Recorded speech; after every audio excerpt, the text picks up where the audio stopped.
Penelitian ini pertama sekali itu menyediakan wadah detergen seperti pada gambar ini, yaitu untuk tempat wadah kepiting.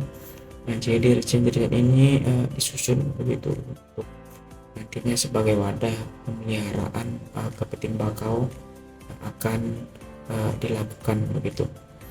Nah, kemudian ini adalah kepiting bakau yang nanti akan dipakai disortir terlebih dahulu sesuai dengan ukuran untuk diteliti, lalu ditimbang untuk disesuaikan untuk pemilihan juga berapa bobot yang optimal. Ini adalah gonggong yang kita ambil dari laut untuk persiapan.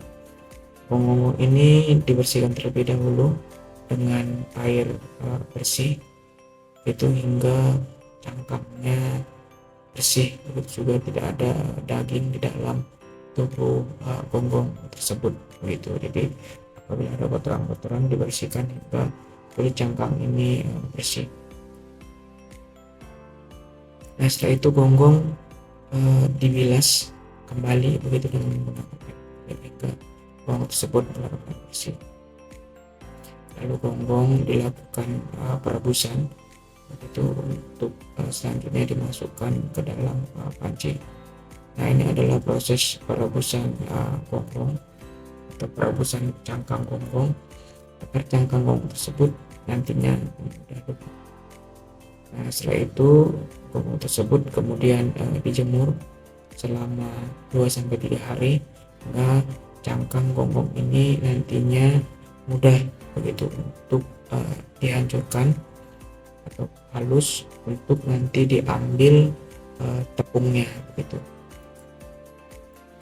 Nah, lalu cangkang gonggong digiling begitu dengan batu, lalu dicoba disaring atau diayak begitu. Nah, ini adalah hasil dari ayakan cangkang gonggong tadi, yaitu ada padatannya dan kemudian hasil tepungnya itu diperoleh begitu untuk nantinya diambil begitu. Jadi benar-benar dipilih tepung yang benar-benar halus begitu, karena nantinya tepung ini akan dicampur ke dalam pakan, jadi harus benar-benar halus.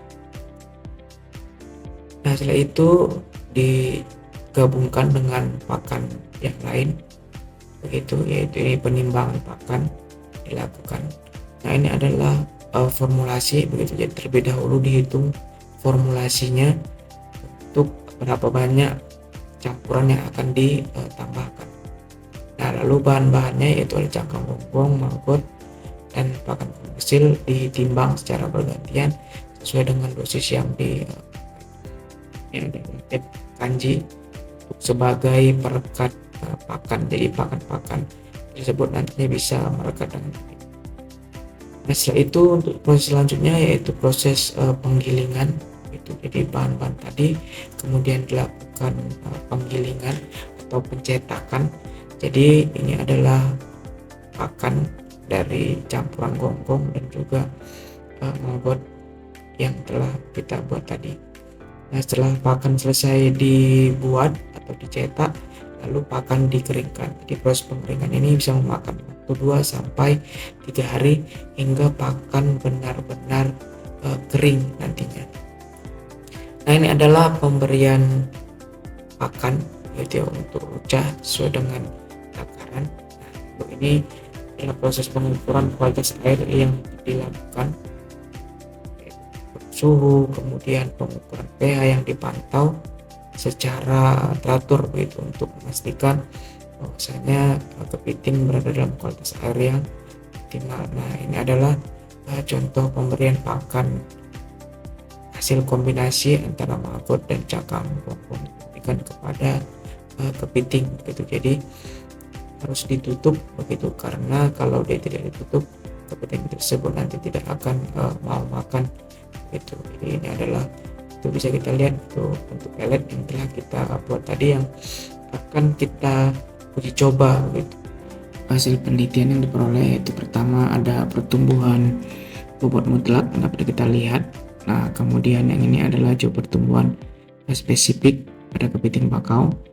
Nah, ini ada pengamatan kualitas air selama penelitian berlangsung Dan ini ada analisis proximat pakan kepiting bakau, lalu ada frekuensi molting kepiting bakau, dan kemudian ada grafik kelangsungan hidup. Itulah grafik yang diperoleh selama penelitian. Terima kasih.